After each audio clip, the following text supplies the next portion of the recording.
வணக்கம்.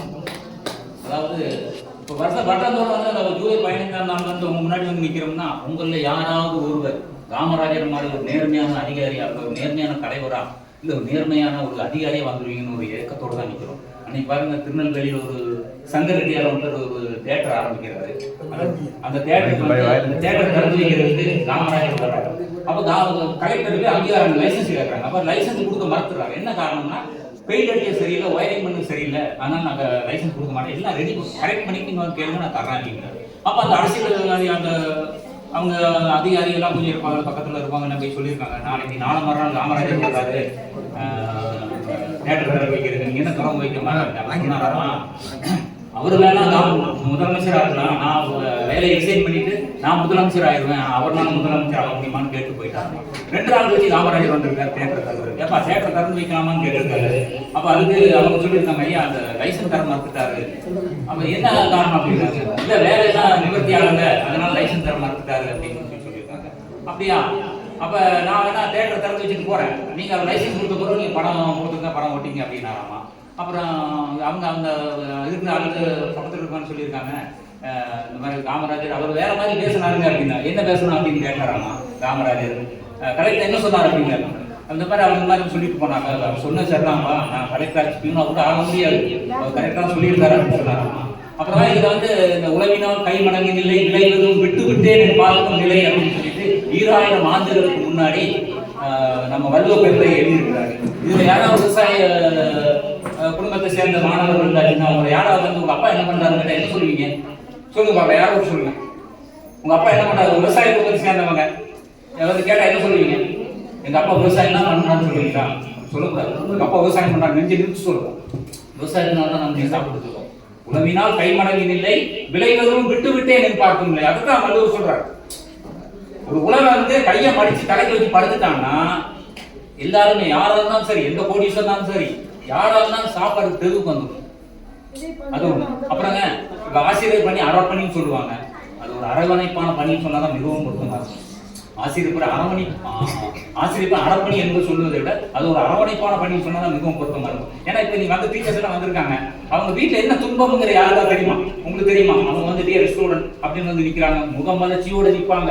என்ன காரணம்? உங்களை மாதிரி நிக்கணும், உங்க மனசுக்கு சோர்வு வந்துடக்கூடாது. இல்ல டீச்சர் ஒரு மாதிரி சோகமா இருக்காங்க, நீங்க சோகமாயிருவீங்க. அதனால அவங்க வந்து அந்த புன்னகை முகத்தோட வந்து அவங்க முன்னாடி நிற்பாங்க. நம்ம குடும்பத்துல 1000 பிரச்சனை இருக்கும், அவங்க குழந்தைக்கு ஒரு உடம்பு சரியில்லாம இருக்கும், அவங்க கணவருக்கு ஏதோ ஒரு பிரச்சனை வீட்டுல இருக்கும். இப்ப என்னோட நண்பர் ஒருத்தர் இருக்காரு, பாலு ஆசுகின்னு சொல்லி ஒருத்தர் இருக்காரு. அவர் அதே மாதிரி தான், அவர் வீட்டுல அன்னைக்கு குழந்தை உடம்பு சரியில்லை, காராண்டு பேர் வந்து வந்தாரு, குழந்தைய விட்டு போட்டு வந்தாரு. சொன்னார் கமிஷன் சன்னை கூட்டி ஹாஸ்பிட்டல் கொடுக்கும், நான் கொண்டு போய் ஹாஸ்பிட்டல் ட்ரீட்மெண்ட் பார்த்து பண்ணிருக்கேன். அந்த மாதிரி பல பிரச்சனைகள் இருக்கும். அவங்க வந்து அந்த மாதிரி வந்து நிக்கிறாங்கன்னா அது காரணம் என்ன? உங்களை வந்து நல்ல முன்னேற்றத்துக்கு வந்தவங்க காமராஜர் மாதிரி ஒரு பெரிய தலைவராக கொண்டு வரணும். இல்ல அந்த கலெக்டர் பசுபதி பாண்டியன் சொன்னாங்க, திருநெல்வேலியில் ஒரு கலெக்டர் இருந்தாங்க, அந்த கலெக்டர் மாதிரி ஒரு நல்ல அதிகாரியை அவங்களை கொண்டு வரணுங்கிற ஒரு ஆர்வத்தோட தான் அவங்க முன்னாடி வந்து நிக்கிறாங்க. அப்புறம் வந்து தூத்துக்குடி மாவட்டத்தில் காவல் கிணறு பகுதின்னு ஒரு ஊர் இருக்கு. அந்த ஊர்ல வந்து காமராஜர் போயிட்டு இருக்காரு, கார்ல போயிட்டு இருக்காரு. அப்ப அந்த ஊர் மக்கள் எல்லாம் வந்து காரை கூட்டாடுறாங்க, வரணும்னு சொல்லிட்டு டைவர்ட் வரணும்னு சொல்லிட்டு இறங்குறாரு. எனக்கு என்னப்பா பிரச்சனை, உங்களுக்கு என்ன வேணும் அப்படின்னு கேட்கறாரு. ஐயா எங்க வீட்டுல கரண்ட் இல்லைங்க, எங்களுக்கு கரண்ட் ஏற்பாடு பண்ணி கொடுங்க அப்படின்னாரு. பக்கத்துல இருக்க இன்ஜினியர் அவங்க எல்லாம் கூப்பிட்டு அதிகாரிகள் கூப்பிட்டு கேட்கறாரு, இந்த மாதிரி கரண்ட் இல்லைன்னு கேட்கறாங்க, கொடுக்கலாமா அப்படின்னு. ஐயா நம்மகிட்ட இப்ப கரண்ட் போஸ்ட் இல்லைங்க, மின்கம்பம் இல்லை, மின்கம்பம் வந்து வெஸ்ட் பெங்காலுக்கு நாங்க ஆர்டர் பண்ணியிருக்கோம், ஒப்பந்தம் பண்ணியிருக்கோம், வர்றதுக்கு 6 மாசம் ஆகும். அப்படியா அப்படின்னு அப்படி சுத்தி பாக்குறாரு. பார்த்து பனைமரங்கள் நிறைய இருக்குது, எப்ப அந்த பனைமரத்தை நட்டி கரண்ட் கொடுக்கலாமான்னு கேட்கிறாரு. அப்புறம் அந்த அதிகாரிகள் உடனே என்ன பண்ணாங்க, சரிங்க பார்க்கலாம் அப்படின்னு சொல்லி உடனே ஆய்வு செய்யறாங்க. அன்னைக்கு அந்த நிமிஷம் அந்த இடத்துல ஆய்வு செய்து இந்த மாதிரி கரண்ட் கொடுக்கலாம்னு சொல்றாங்க. அதனால ஒரு வீட்டுக்கு ஒரு பனைமரங்கள் கொடுங்கன்னு சொல்லி வாங்கி இந்த காவல் கிணறு பகுதியில் தூத்துக்குடி மாவட்டத்தில் திருச்செந்தூர் பக்கத்தில் இருக்க அந்த ஊரு வாங்கி அதை வந்து மரத்தை 2ஆ பிளந்து அந்த கரண்ட் கொடுத்தாங்க. ஒரு வாரத்தில் அந்த இது நடந்தது. அதே மாதிரி உங்களுக்கு இந்த மாத்தூர் பக்கத்து தூத்துக்குடி மாவட்டத்தில் வந்து மாத்தூர் தொட்டிப்பாலம் ஒரு தொட்டிப்பாலம் இருக்கும். எல்லாரும் அந்த ஸ்டூடெண்டா இருந்தாலும் சரி, டீச்சர்ஸா இருந்தாலும் சரி, அந்த தூத்துக்குடி மாவட்டம் அந்த இது கன்னியாகுமரி மாவட்டம் போனீங்கன்னா அந்த மாத்தூர் தொட்டி பாலத்தை போய் பாருங்க, அதெல்லாம் சிறப்புங்க. அதெல்லாம் யாருனாலும் செய்ய முடியாதுங்க. அதாவது தெற்காசியாவிலே வந்து மிகப்பெரிய தொட்டிப்பாலம் அதுதாங்க, அது காமராஜர் செஞ்சிருக்கிறாரு. நீங்க அந்த பக்கம் டூர் போனீங்கன்னா போய் பாருங்க.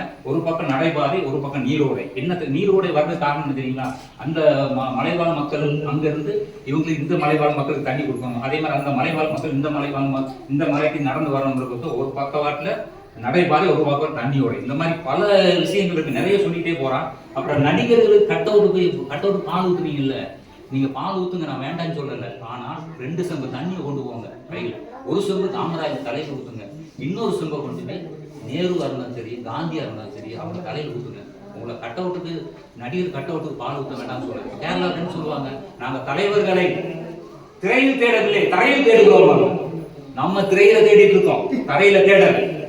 அவன் கேரளாக்காரன் என்ன சொல்றான், நாங்க எங்க ஆளும் தலைவர்களை திரையில் தேடவில்லை, தரையில் தேடணும் அப்படின்னு. அந்த மாதிரி நிறைய விஷயங்கள் காமராஜர் சொன்னா நிறைய சொல்லிட்டு போறார். காமராஜர் முதல் மந்திரியா இருக்கும்போது ரஷ்யா போறார். ரஷ்யா போகும்போது ஒருத்தர் வந்து அந்த வேற ஏளனம் செஞ்சிருக்காங்க, படிக்காதவருக்கு ரஷ்யா போய் என்ன பண்ண போறாரு அப்படின்னு சொல்லி பண்ணியிருக்காங்க.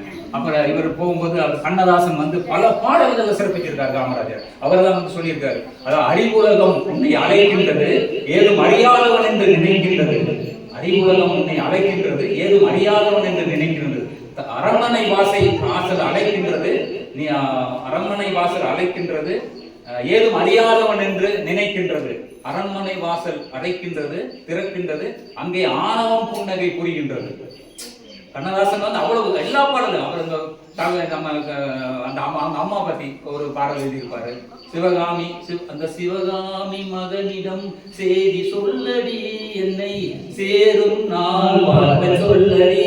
கவி எந்த கவிஞனும் எந்த தலைவருக்கும் இது வரைக்கும் நான் எழுதுனா, என்னோட 63 வயசு ஆச்சுங்க, இது வரைக்கும் நான் கேள்விப்பட்டதே இல்லை, நான் பார்த்ததுங்க. எந்த தலைவருக்கு எந்த கவிஞன் எழுதுனதே கிடையாது. காமராஜர் ஒருத்தர் மட்டும் தான் கண்ணதாசன் சுகர் தேதி அன்னைக்கு வந்து அவரை சிறப்பிச்சிருக்கிறாரு. இந்த மாதிரி நிறைய விஷயங்கள் இருக்கு. அப்புறம் வந்துங்க இதோட என் உரையை முடித்துக் கொள்கிறேன். அமைதியாக கேட்டு அமைதியாக உட்கார்ந்து எங்களுக்கு மதிப்பளித்த மாணவர்களுக்கும் ஆசிரியர்களுக்கும் மீண்டும் நன்றியினை தெரிவித்துக் கொண்டு இத்துடன் விடைபெறுகிறேன். நன்றி.